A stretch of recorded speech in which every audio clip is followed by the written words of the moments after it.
የአማራ ክልል የሰላም ካውንስል መንግስት ለመደራደር ፍቃደኛ መሆኑን አረጋግጠናል ብለዋል። ድርድሩ የፋኖ ኃይሎች በሚፈልጉት ቦታ እንደሚሆንም ገልጸዋል። ሐሳቡን በፋኖ ኃይሎች አቅርበናል፣ ምላሽም እየጠበቅን ነው ብለዋል። የዚህ ደግሞ ዝርዝር ይዘናል። አብራችሁን ቆዩ። ፓስተሩ ወደ ሐዋሳ የሄዱት ለፖለቲካ ስራ ነው ተባለ። ፖሊስ ማጀብ ሊያቆም ይገባል፣ ወንጀለኛ ያልሆነ አገልጋይ በፖሊስ አይታጀብም ተብሏልኝ። ይህንንም በዝርዝር ይዘናል። በአዲስ አበባ ከተማ የሚገኙ የሁሉም ባንክ ቅርንጫፎች እስከ ምሽት 3 ሰዓት ተኩል ድረስ እንዲሰሩ ተብሏል። ሲሰሩ ለሚገጥማቸው የደህንነት ችግር ኃላፊነት ማን ይወስዳል ቢለውም ሌላ ጥያቄ ነው። ይህንንም በዝርዝር ይዘናል። አብራችሁን ቆዩ። ይህ ኢትዮ ማለዳ ነው።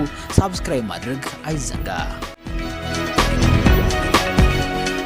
የሰላም ካውንስሉ መንግስት ለመደራደር ፍቃደኛ መሆኑን አረጋግጧል። ድርድሩ የፋኖ ኃይሎች በሚፈልጉት ቦታ እንደሚሆን የተገለጸ ሲሆን ሐሳቡን ለፋኖ ኃይሎች አቅርበናል፣ ምላሽም እየጠበቅን ነው ያለው ደግሞ የአማራ ክልል የሰላም ምክር ቤት ነው። የሰላም ምክር ቤቱ ሰኔ 18 2016 ዓ.ም ተቋቋመው የአማራ ክልል የሰላም ምክር ቤት የብልጽግናና የፋኖ ኃይሎች ወደ ጦርነት ከተገባ በኋላ ነገሩን ለማርገብና ለማደራደር የተቋቋመ የሽማግሌ ቡድን ሲሆን ይህ የሽማግሌ ቡድን የተቋቋመው በራሳቸው ይሁንታ ሳይሆን በመንግስት ምልመላ የተቋቋመ ሲሆን የሰላም ምክር ቤቱ በፋኖ ኃይሎች ለብዙ ጊዜ አመኔታን አጥቶ ትችትን እያስተናገደ የቆየ ሲሆን ዛሬ ግን በምክር ቤቱ ሰብሳቢ አቶ ያየይራድ በለጠ በኩል የፋኖ ኃይሎች በሚፈልጋቸው የአውሮፓ ሀገሮች አደራዳሪነት ድርድር እንዲደረግ ፍቃደኛ ነው በማለት የመንግስትን የሰላም ዝግጁነት የገለጹ ሲሆን ይህ በአገዛዙና በፋኖ ኃይሎች በኩል እየተደረገ ያለው ጦርነት 2 ዓመት ሊደፍን የተቃረበ ሲሆን ጦርነቱ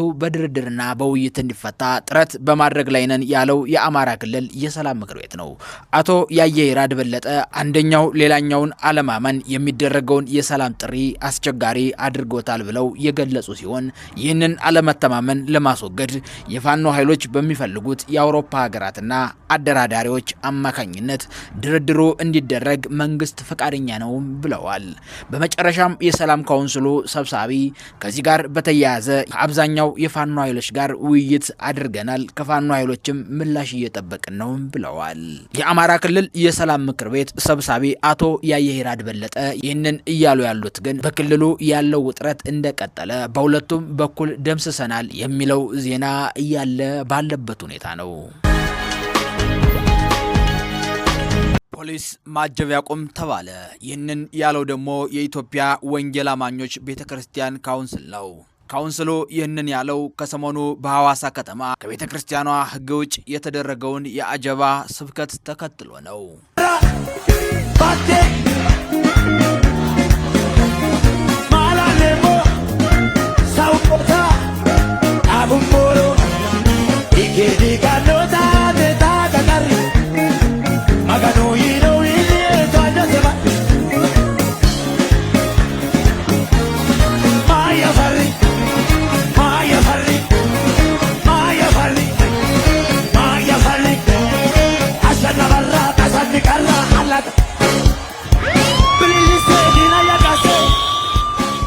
ይህ ያያችሁት ቪዲዮ ወደ ሐዋሳ ከተማ ባለስልጣን ሂዶም አይደለም። ስለ ክርስቶስ አስተምራለሁ ብሎ ወደ ሐዋሳ የተጓዘው ፓስተር እዩ ጩፋ ከሚሰብከው ኢየሱስ ይልቅ የደስታ ሊዳሞን መሳሪያና ፖሊስ ያመነበት ትዕይንት ነው። ከቅርብ ዓመታት ወዲህ ሃይማኖትና የመንግስት ስራዎች ተጣፍቶባቸው አንዳቸው በአንዳቸው ጣልቃ ሲገቡም ይታያል።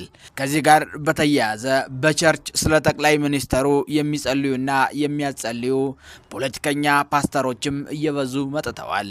ይህ አልበቃ ብሏቸው የጾለት መርሃ ግብራቸው ከቸርች ወጥቶ ቤተመንግስት ድረስ እየሄዱ አንዳንድ የወንጌል ፓስተሮች ጠቅላይ ሚኒስተሩን ባይኑ ያየ ይወጋ እያሉ ጾለት ሲያደርጉም መታየት አዲስ ነገር አይደለም። በሐዋሳ ባሳለፍነው ሳምንት ፓስተር እዩ ጩፋ ለስብከት መሄዱና ከአቀባበል ጋር ተያይዞ በወቅቱ የነበረው ትዕይንት መነጋገሪያ መሆኑም የሚዘነጋ አይደለም። ታዲያ የኢትዮጵያ ወንጌል አማኞች ቤተክርስቲያን ካውንስል ዋና ጸሐፊ ፓስተር ጌትነት ለማ ወንጀል የሌለበት አገልጋይ በፖሊስ አይታጀብም፣ ፖሊስ አገልጋዮችን ከማጀብ ሊታቀብ ይገባል በማለት ጠንከር ያለ ትችትን ሰንዝረዋል። ታዲያ የሐዋሳ ከተማ ከሰሞኑ የተለያዩ ፖለቲካ ውጥረቶች እንዳለ የሚታወቅ ነው። በክልሉ ያለው የፖለቲካ ውጥረትም ማህበራዊ ሚዲያውን አጨናንቆታል። ከዚህ ጋር በተያያዘም ብዙዎች መታሰራቸው የሚዘነጋ አይደለም።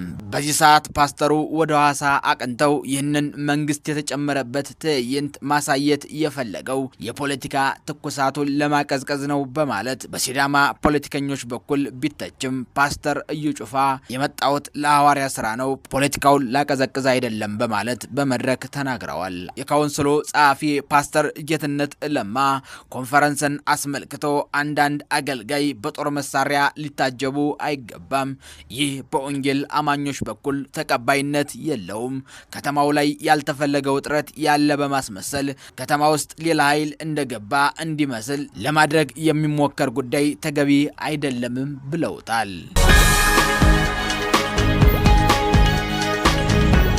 አከራይም ይሁን በራሱ ቤት የሚኖር ነዋሪ ከቤቱ ከ20 ሜትር እስከ 50 ሜትር ድረስ ያለውን እንዲያጸዳ የሚደነግግ ረቂቅ አዋጅ ተዘጋጅቷል። ይህ አዋጅ ከደረቅ ቆሻሻ አያያዝና አወጋገድ ጋር በተያያዘ የተዘጋጀ ረቂቅ አዋጅ ሲሆን ይህ ረቂቅ አዋጅ ጽዱ ከተማን ለመፍጠር የታሰበ ሲሆን በተለይም ከፌስታል ብክለት ጋር በተያያዘ ለመቀነስ እንደታሰበም ተገልጿል። አንድ ነዋሪ ከተከራየበትም ይሁን ከራሱ መኖሪያ ቤት በ20 ሜትር ርቀት ያለውን ጽዳት የማጽዳት ግዴታ ይኖርባታልም ተብሏል።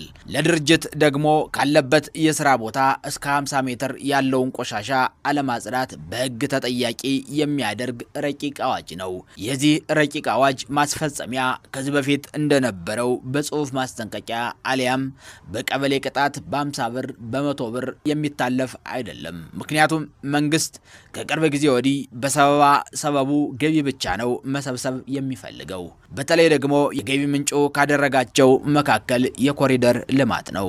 ይህ የደረቅ ቆሻሻ አያያዝና አወጋገድ ጋር በተያያዘ የተዘጋጀው ረቂቅ አዋጅ ከእንደዚህ በፊቱ ሳይሆን በአሁኑ በሺዎችና በመቶ ሺዎች ቅጣት እንደሚኖረውም ይጠበቃል።